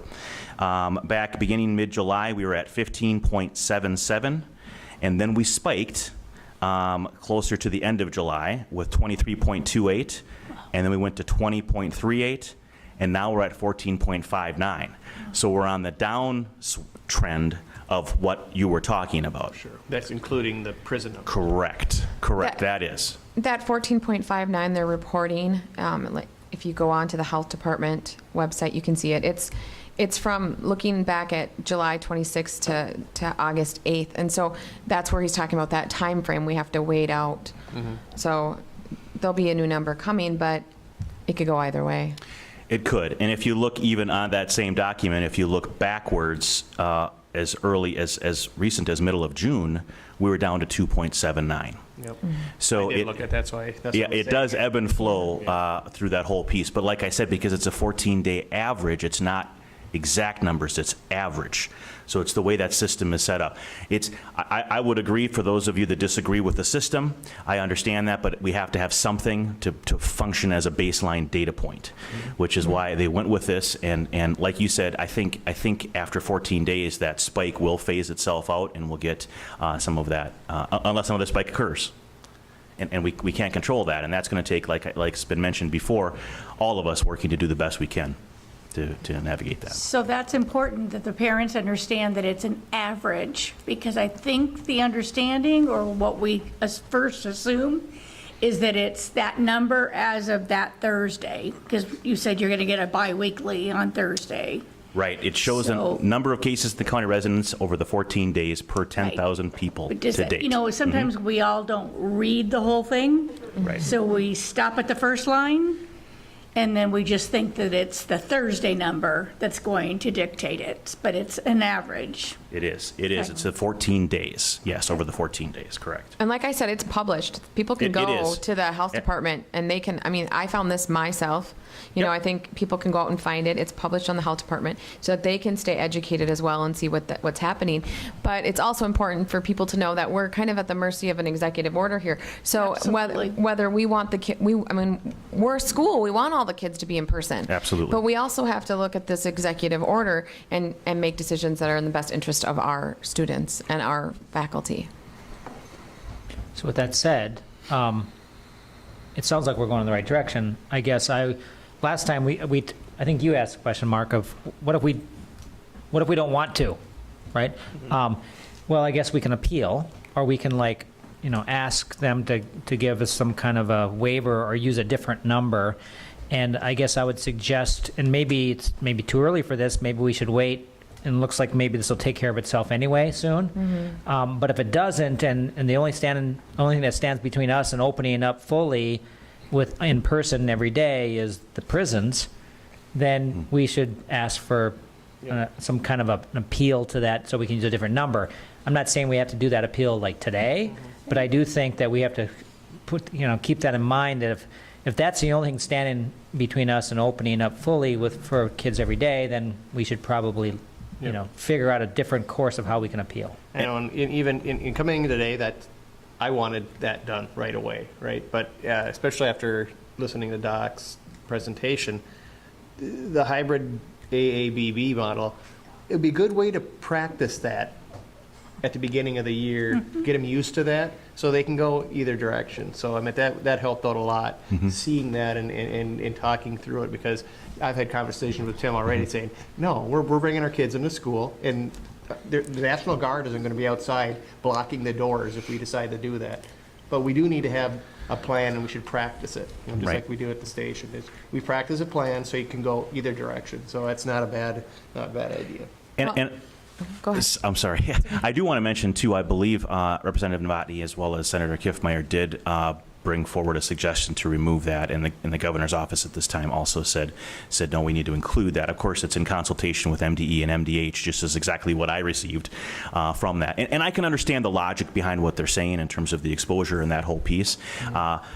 But the truth of the matter is we just need to work together to try to get that number down and do what we can. And I'm pleased to say that I think the plans that were presented tonight are our best effort in doing that very thing, as well as obviously providing that education. So Amber, I cut you off. I apologize. No. We have limited things we can do, though, to make the prison not affect us. I mean, we can take care of ourselves, but we can't control what goes on in the prison. And they're doing the best they can too. Yeah. So I think the prison has, I mean, I read that the prison has put in some different protocols to keep those numbers down too, because they also want to keep them down because they know how it's impacting the communities. Right. But I think hopefully our parents will understand that by using those numbers, we're just trying to keep their kids safe. I mean, we're really just trying to do our best as a school to keep their kids safe. That being said, if things improved and these kids come back, the transition should be pretty smooth, right? Like our A and B students they're going to go to the classrooms together. They'll have that same class. Their schedule's not going to change, right? If we do see improvement. That is the vision. Obviously, when it comes to scheduling, you always have to tweak to make sure that it fits and everything just right. But yes, that is the vision. That is the plan, just to be able to toggle between that. You bet. And so the resolution we're voting on, regardless of what happens to the numbers for the period of August 9th to the 22nd, regardless of that number, we're going to start with the hybrid.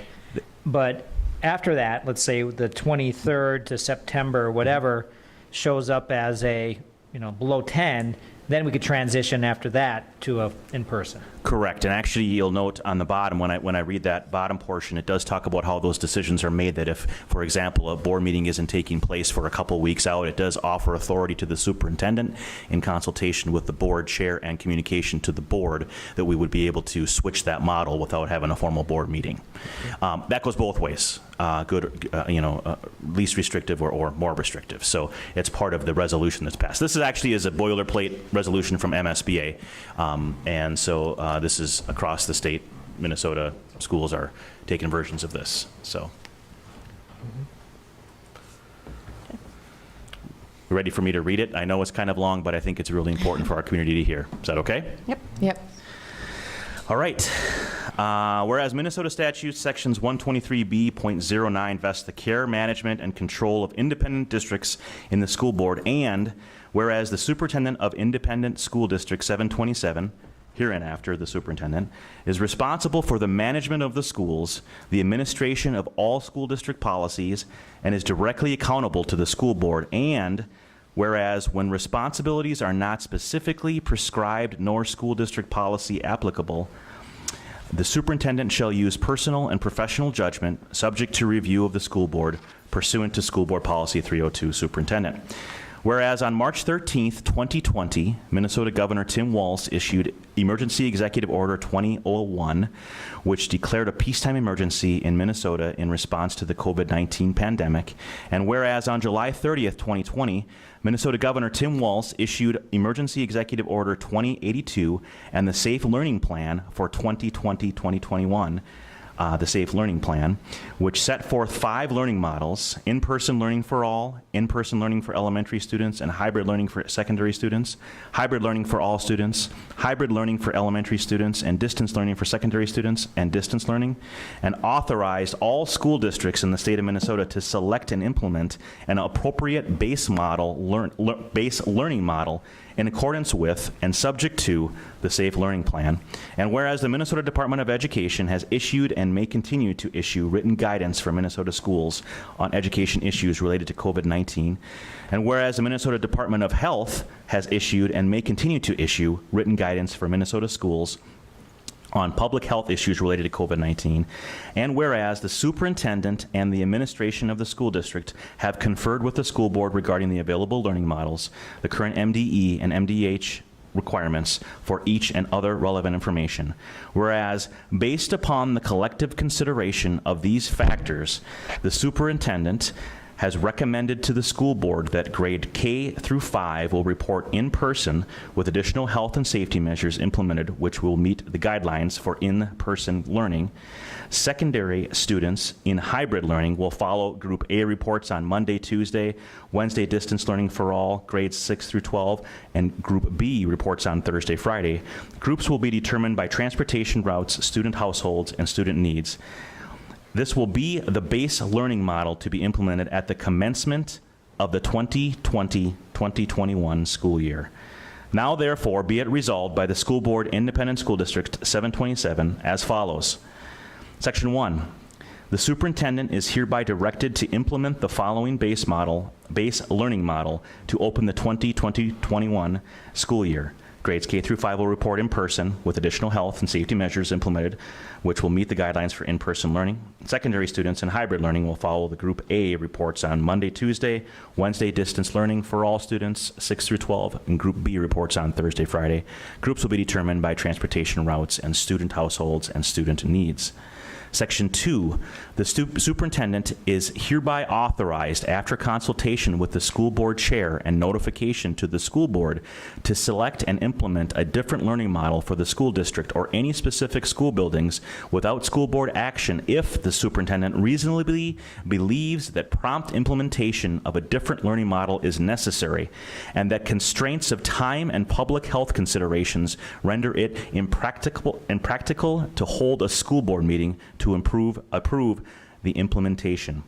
The learning model selected and implemented by the superintendent shall continue in effect unless and until the school board, in consultation with the superintendent and appropriate school district staff and public health officials, deems it in the best interest of the school district and its students to implement a different learning model. Section 3, the superintendent will provide regular updates to the school board regarding the school district's efforts to implement COVID-19 related educational and public health guidance issued by the MDE and the MDH, respectively. That was long, I apologize, but it does address what I'm recommending. Again, for the community members that are out there, I'm recommending in-person K through 5 and hybrid following the A-B model described this evening for grades 6 through 12. To start the school year. To start the school year.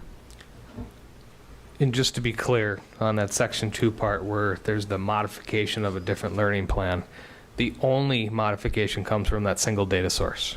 Is that true? That there's no alternative data source that would dictate we would go in a different direction? At this point, that is true. But again, just like what Dan said, we can be appealing and working with our representative and senator, as well as the governor's office, to see if there's other considerations that could be considered and potentially other data points. But at this point, that is true. This is a roll call vote, right? On Yes, this one? it is Yeah. going to be a roll call vote. So we need a motion to. Motion to it. So moved.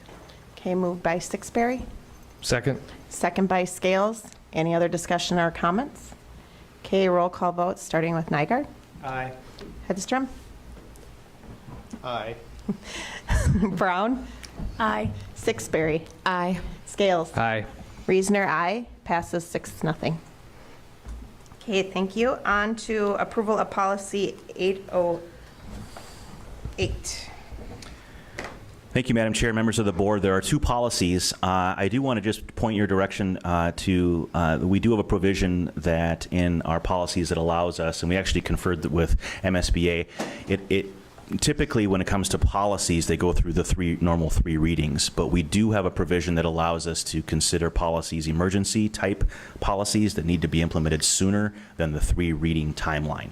This is one of those type of situations. There was some recent updates to Title IX, and we needed to update our policy, and I actually am going to hand the mic over to Sue in just a second here, and then I'll be taking over the face covering policy as well. So it falls under that. I don't know, Madam Chair, if we want to take 2 separate votes on these for approval. Yeah. I think that would probably be we'll do prudent. 2 So separate votes. I'll turn it over to Sue. Okay, so I'm going to go through the new Title IX requirements that were passed down through Department of Education, and that's going to be reflected in the policy 522. Title IX prohibits sex discrimination in schools' activities and programs and requires Biglake schools to take appropriate steps to prevent and address issues of sex discrimination. And the new regulations that are required is for an updated policy, which we're putting forth, the MSBA model policy. And it includes the revised definitions of sexual harassment and actual knowledge. That's found in this policy. And then there is some training requirements, and we've fulfilled a lot of the training requirements already. I mentioned that a couple weeks ago at the meeting. And we have, there's 4 different roles that have been taking place in training.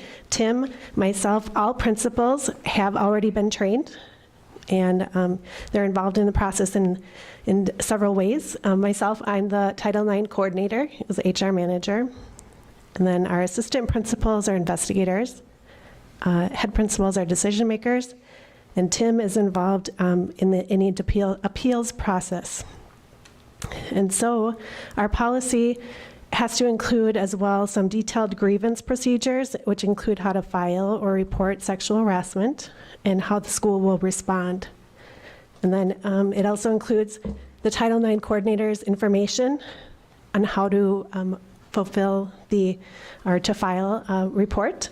And then it has some supportive measures for the complainant and whether or not a formal complaint is filed. And then it has a prohibition of retaliation and reprisal for those who do make a complaint. And then I want to mention that we will be providing this policy and procedures to all of our staff and our students. Does anybody have any questions?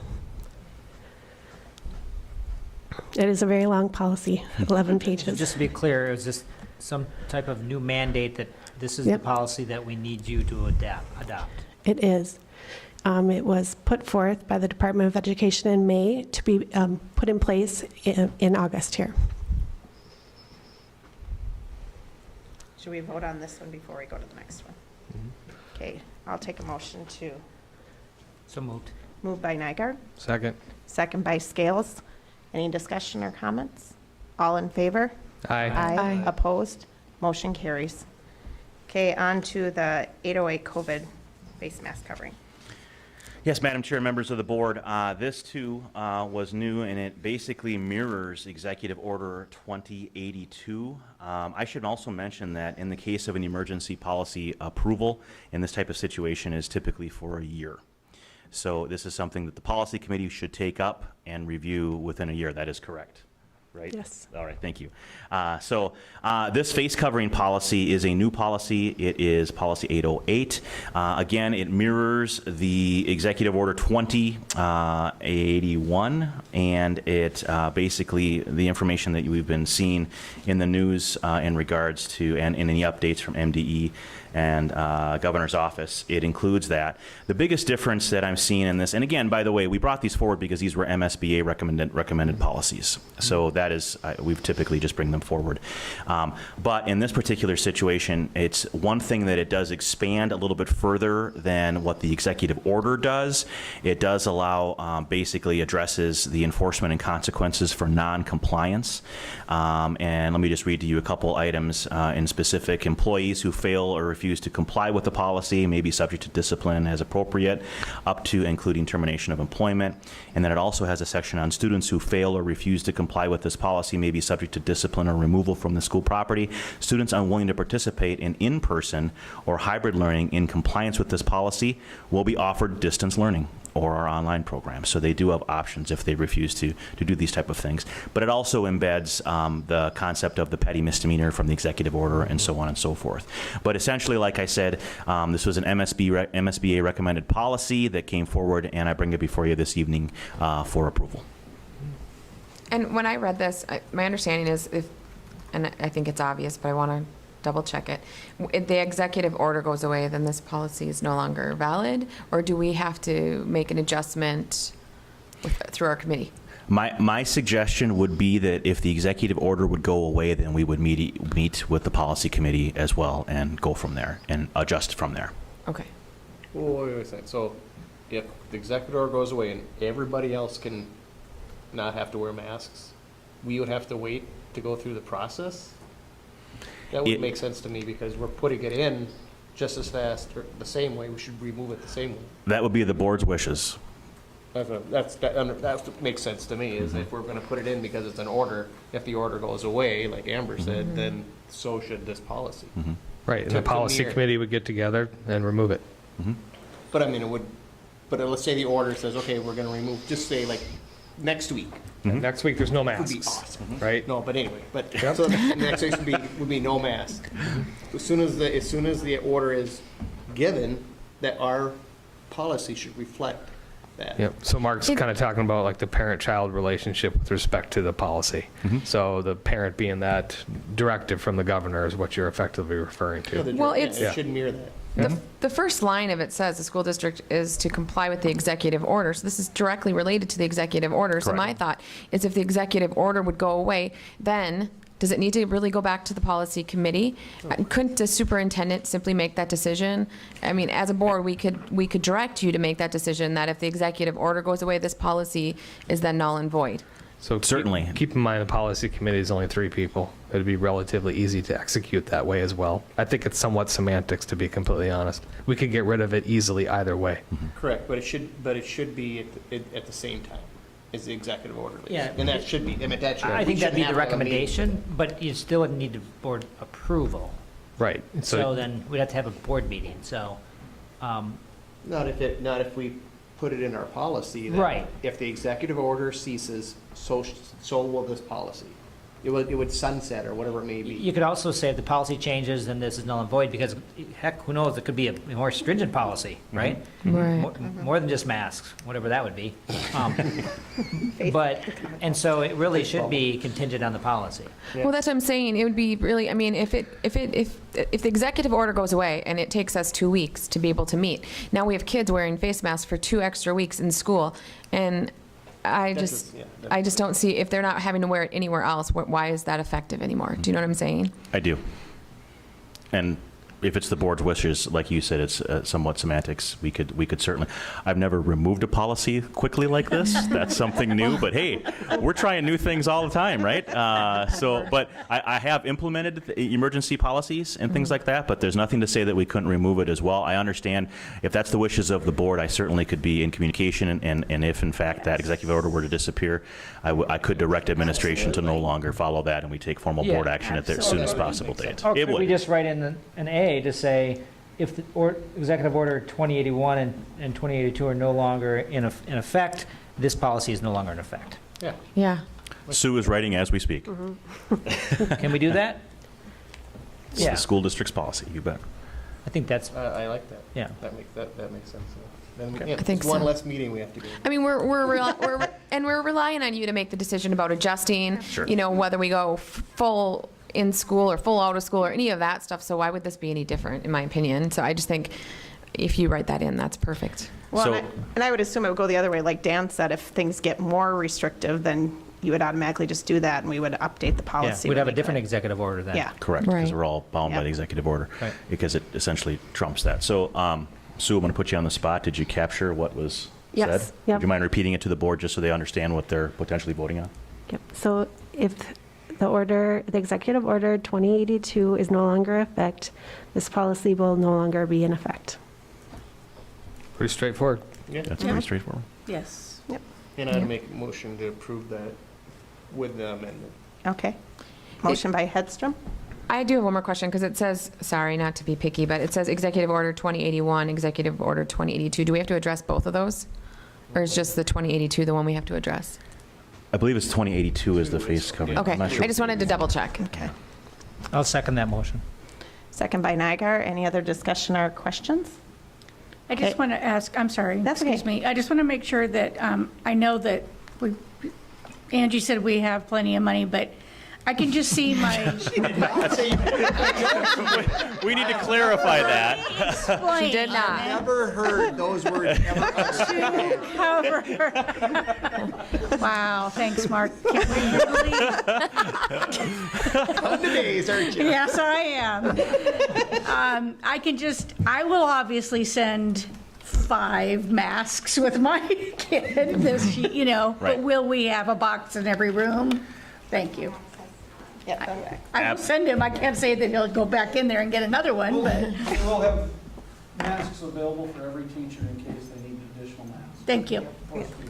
And I will say this, TJ's been working hard to get additional, all these PPE supplies, but I also know that I've been getting notifications of, if you remember from the governor's executive order, the state of Minnesota is providing masks for every student, as well as face shields for teachers, as well as some of the, there was a laundry list of things that the state is requiring, and that is in process and to be delivered toward the end of this month. Okay. So we'll have layers of that, but like you said, maybe it's going to be okay to have your own from home as well, because But you that's how can just things see work. a 6.5-year-old. Absolutely. Going, coming, he doesn't come home with his jacket. So why would he come home with a mask? I know. Right? So- They'll lose them like they lose pencils. Yeah, it'll be halfway through the first day. Right. I've seen Liberty's room full of mittens Lost and and boots found. and jackets. And Surprised they don't leave a shoe behind. I have to confess, I lose them once in a while as well. You do that too? Yeah. I've seen shoes in there. Yeah. Okay, so we had a motion by Hedstrom, second by Nygaard. Is there any other discussions or questions?